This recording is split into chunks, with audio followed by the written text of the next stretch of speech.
আজ আমি আপনাদের কোনো রকম ঝামেলায় ছাড়া দারুণ স্বাদের নরম তুলতুলে স্পঞ্জি কেক বানানো দেখাবো।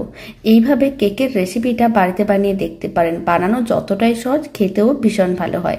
নমস্কার, আমি রুমি, আপনাদের সবাইকে আবারও একটা দারুণ স্বাদের রেসিপিতে স্বাগত।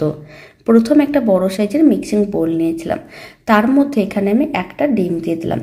আমি যে পরিমাণ কেক বানাবো তার জন্য একটা ডিম নিয়েছি। আর মেজারিং কাপের 1 কাপ দিয়ে দিলাম চিনির গুঁড়ো, আর ওই কাপের 3 ভাগের 1 ভাগ দিয়ে দিলাম সাদা তেল।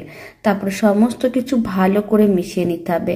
মিশ্রণটাকে এইভাবে 2 থেকে 3 মিনিট খুব ভালো করে ফেটিয়ে নিতে হবে, যাতে সমস্ত কিছু মিশে যায় আর মিশ্রণের কালারটা হালকা একটু চেঞ্জ হয়ে যায়। যখন সমস্ত কিছু ভালো করে মেশানো হয়ে যাবে, তখন মিশ্রণটার মধ্যে দিয়ে দিতে হবে মেজারিং কাপের 1 কাপের মতন এখানে আমি ময়দা নিয়েছি। আমি মেজারিং কাপ মেপেই দেখাচ্ছি, আপনারা চাইলে বাটি বা চায়ের কাপ মেপেও করতে পারেন। সমস্ত কিছু একসঙ্গে ভালো করে মিশিয়ে নিতে হবে। প্রথমে কিন্তু কোনো রকম জল দেওয়া যাবে না, এইভাবে একটু ঘন করে মিশিয়ে নিতে হবে, মানে শুকনো উপকরণগুলো মিশিয়ে নিতে হবে। যখন ভালো করে মেশানো হয়ে যাবে আর মিশ্রণটা অনেক বেশি ঘন মনে হবে, তখন অল্প জল দিয়ে এরকমই আবারও ভালো করে মিশিয়ে নিতে হবে। একটা মিডিয়াম ঘনত্বের ব্যাটার রেডি করতে হবে। এবার আমি ছোট চামচের 1 চামচে দিয়ে দিলাম বেকিং পাউডার, তার হাফ দিয়ে দিলাম বেকিং সোডা। আবারও সমস্ত কিছু ভালো করে মিশিয়ে নিতে হবে। এখানে কিন্তু ছোট চামচ বলতে 4 চামচ বোঝানো হয়েছে। খুব ভালো করে মিশিয়ে 5 মিনিট মিশ্রণটাকে ভালো করে ফেটিয়ে নিয়েছিলাম। আপনারা দেখুন মিশ্রণের কালারটা চেঞ্জ হয়ে গেছে। এদিকে একটা স্টিলের পাত্র নিয়েছি, তার মধ্যে একটা বাটার পেপার কেটে দিয়েছি আর অল্প একটু তেল ব্রাশ করে রেখেছিলাম। পুরো কেকের মিশ্রণটাই আমি একটা স্টিলের পাত্রের মধ্যে নিয়ে নিলাম। আপনারা চাইলে কেক মোল্ডের মধ্যে নিতে পারেন। আর কোনো রকম কেকের মধ্যে আমি ফ্লেভার দিইনি, তবে আপনারা আপনাদের পছন্দ মতন যে কোনো ফ্লেভার দিতে পারেন।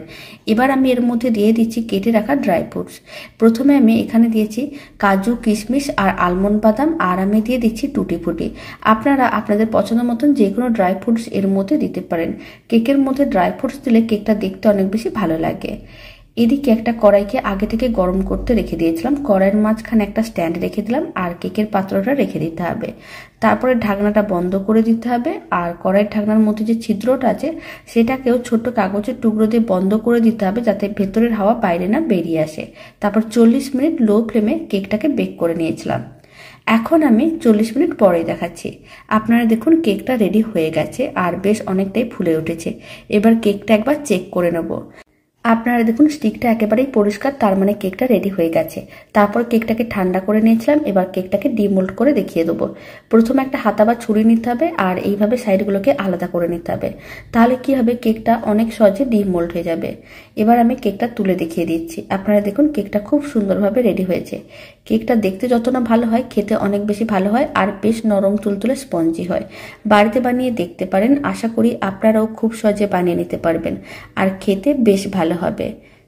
আর এই কেকের রেসিপিটা শেষ পর্যন্ত দেখার জন্য আপনাদের অসংখ্য ধন্যবাদ। আপনারা দেখুন কেকটা কতটা নরম তুলতুলে স্পঞ্জি।